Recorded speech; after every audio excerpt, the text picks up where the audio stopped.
This Decorah Coach Conversation brought to you by Olson Explosives, Reiser Financial, Viking State Bank, and Hacker Nilsson, CPAs and business consultants. We're with Decorah boys basketball coach John Carlson. And coach, final week of the regular season is here, and tomorrow night you get to play for a Northeast Iowa Conference crown for the second year in a row, trying to make it the first time in 47 years that Decorah has won back-to-back outright Northeast Iowa Conference championships. Not going to be easy against the Crestwood Cadets, but fun to have this opportunity, I'd imagine. Yeah, thanks again for having us. No pressure at all, Darren. It's just anytime you're playing at the end of the season in meaningful games, that means that you're doing some good things, and our kids have put their best foot forward here the last ever since after Christmas. Kind of that Prairie game, was kind of the building block, and then we just have kind of taken off since then. Obviously, I've had a few hiccups. Obviously, with the one with Cresco. Coach McCormick always, like I said, he could have, 5 guys off the street and coach them up and be successful. He told us to take it easy on him the first time over here. And, we didn't take it easy on him. He destroyed us the first time. So we owe him one here coming up Tuesday night.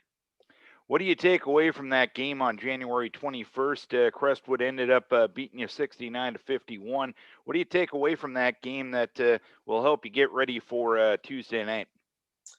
Well, I think the biggest thing is they're one of the few teams this year that has out rebounded us. On the offensive glass, they did a really good job. They beat us down the court a few times. They beat us in like I said, offensive rebounds. They got some and one putbacks. They shot the ball extremely well. Munkel and Dare, I think they combined for like 32 points that night.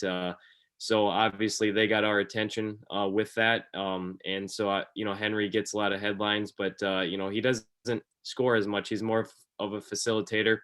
We had some different matchups on him that night. We're kind of gonna not necessarily change anything that we do, but just make some adjustments. And I think the biggest thing is they outplayed us. They give them credit. I mean, they really got after us. And so our guys are going to have to be ready because they're not only going to get after us, they're going to, ratchet their level of play up. So we got to do that as well, especially on the road in a tough environment in Cresco. Your last game was over at MFL Marmac. You got a 74-37 win last Thursday night. And how about the night for Charlie Robinson? 41 points and 11 made three-pointers. A career for a lot of people, and Charlie did it last Thursday night. What got it done for him? Well, I think the thing is his teammates found him. I think I didn't even know, kind of coming in the huddle after he made like 4 or 5. He's like, I'm going for the record tonight, and I was like, oh, okay. And I don't think his teammates knew that either, so they fed into it. Anytime you have a night like that, you got to have good teammates that are going to find you, and they did that. Guys like Joe Bachman, a guy that scored 26 on Tuesday night, and then came back and was a facilitator for Charlie on Thursday night. It was just good team basketball. I think Charlie would be the first one to say it too, that his teammates did a good job finding him, and obviously he had to make the ball go through the basket, so he did something right. And when you got that situation where guys can genuinely be happy for each other's success, that's something that you can't directly teach and directly coach. And when you got that going, that's a positive thing, I'd imagine.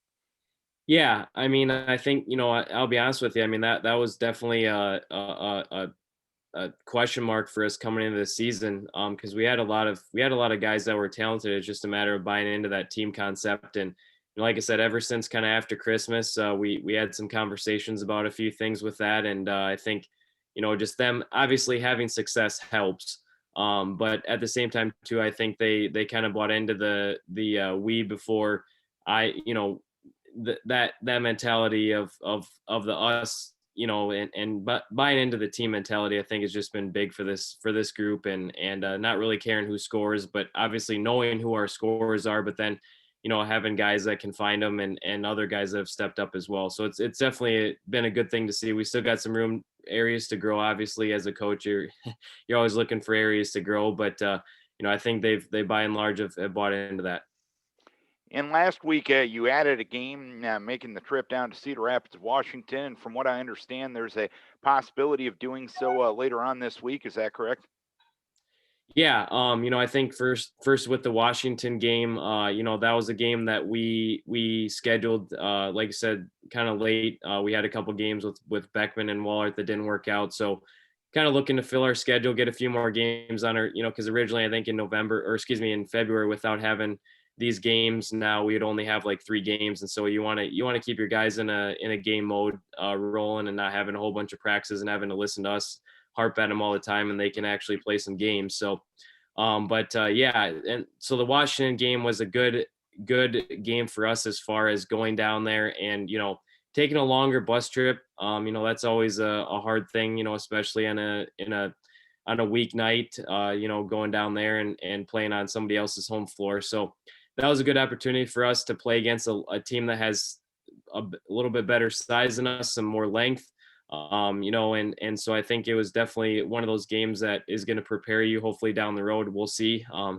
We think it will. And I think our guys definitely learned a lot from that. And another game, obviously, as you mentioned here this week, hopefully going to play Monticello possibly at O-line on Thursday. Another game against a really good 3A team. They're undefeated this year, haven't lost, made the state tournament last year. So just putting our guys in those positions to play against some better competition. We obviously have a lot of good competition around our area with, the Crescos and the Waverleys, and, our conference does a good job preparing us, but obviously you want to have some non-conference games too that prepare you and do some, and have you play in some different style of games. So that's definitely what these two will provide us. All right, Coach. This is going to be the fun time of the year. This is what you prepare all season for. You've gotten to this point. That's a victory in itself. And B, best of luck to you come Tuesday night. And hopefully that's just the start of what a fun February and March will be for your basketball program. We wish best of luck. Thanks for the time. Hey, we're looking forward to it. Thanks so much, Darren. John Carlson, head coach of the Decorah boys. This Decorah Coach Conversation brought to you by Olson Explosives, Reiser Financial, Viking State Bank, and Hacker Nelson CPAs and Business Consultants.